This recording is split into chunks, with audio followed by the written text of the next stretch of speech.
আপনি দেখবেন যে কোরআনে বলা আছে মানুষের সাকসেস হওয়ার জন্য একটা কন্ডিশন হচ্ছে তাকে উলুল আলবাব হতে হবে, মানে হচ্ছে যার ক্লিয়ার ইন্টেলেক্ট আছে, যার মাথা পরিষ্কার, সে ক্লিয়ারলি চিন্তা করতে পারে। এই চিন্তা সে করতে কোনো পারার কিছু, সিদ্ধান্ত কি সে নিজে নিতে পারে? এটা ডিপেন্ড করে যে একটা মানুষের ট্রেনিং এর উপর ডিপেন্ড করে যে সে কতখানি সে চিন্তা করতে পারবে কি পারবে না। এখন একজন মানুষ যদি সেকুলার লাইনে পড়াশোনা করে চিন্তা করে যে আমি এখন ফাতোয়া দেওয়ার যোগ্য হয়ে গেছি, তাহলে তো সমস্যা।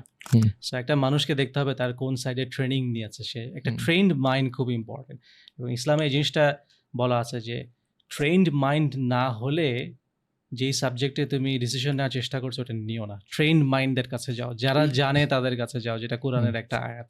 এর মানে হচ্ছে যে যারা ট্রেন্ড মাইন্ড এই প্রবলেম নিয়ে, তাদেরকে ট্রেনিং দেওয়া হয়েছে কিভাবে প্রবলেম সলভ করতে হয়, তাদের কাছে যাও। যেমন আমি যদি একটা ম্যাথমেটিক্যাল প্রবলেম সলভ করতে চাই, কিন্তু আমার ব্যাকগ্রাউন্ড আছে বিজনেস, আমি তো কখনো করবো না, তাই না? বা আমি একজন ডাক্তার, আমি ব্রিজ বানানোর ডিজাইন করতে যাব না। বা আমি আর্কিটেক্ট, আমি যাব না ওপেন হার্ট সার্জারি করতে। ইসলামের ব্যাপারে দেখা যায় ডাক্তার, ইঞ্জিনিয়ার, আর্কিটেক্ট সবাই যাবে নিজে অ্যান্সার বের করে নিজে প্রবলেম সলভ করতে। কেন জানি ধর্মের বেলায় আর এগুলো কাজে লাগে না। তো এটাই হচ্ছে সমস্যা, যে আনট্রেইনড মাইন্ড যখন ইসলামিক প্রবলেম সলভ করতে যায় সে ভুল করবে।